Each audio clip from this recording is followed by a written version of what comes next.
ഹിന്ദു ന്യൂനപക്ഷമാകുന്നിടത്ത് മതേതരത്വം അവസാനിക്കുന്നു എന്ന് യുവരാജ് ഗോകുൽ പറയുന്നത് വളരെ ശരിയായി മാറുന്ന അവസ്ഥയാണ് ബംഗാളിൽ കാണുന്നത്. അതായത് ബംഗാളിലെ ഹിന്ദുക്കളെയൊക്കെ വലിയ രീതിയിൽ ആക്രമിക്കുമ്പോൾ മമതാ ബാനർജി കയ്യും കെട്ടി നോക്കി നിന്ന് ചിരിക്കുകയാണ്.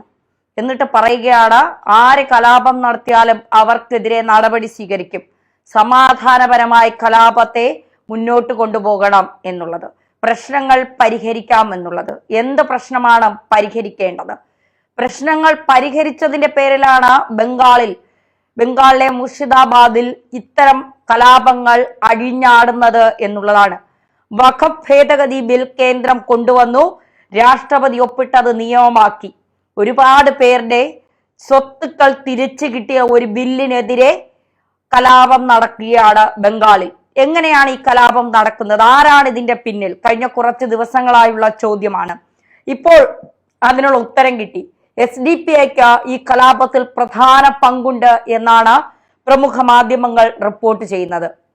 അങ്ങനെയാണ് എങ്കിൽ കർഷക സമരത്തിന്റെ മറവിൽ PFI ഇന്ത്യയിൽ അഴിഞ്ഞാടിയതുപോലെയാണോ പശ്ചിമ ബംഗാളിൽ SDPI പിന്നിൽ നിന്നുകൊണ്ട് കലാപഭൂമിയാക്കി പശ്ചിമ ബംഗാളിനെ മാറ്റാൻ പ്രവർത്തിക്കുന്നത്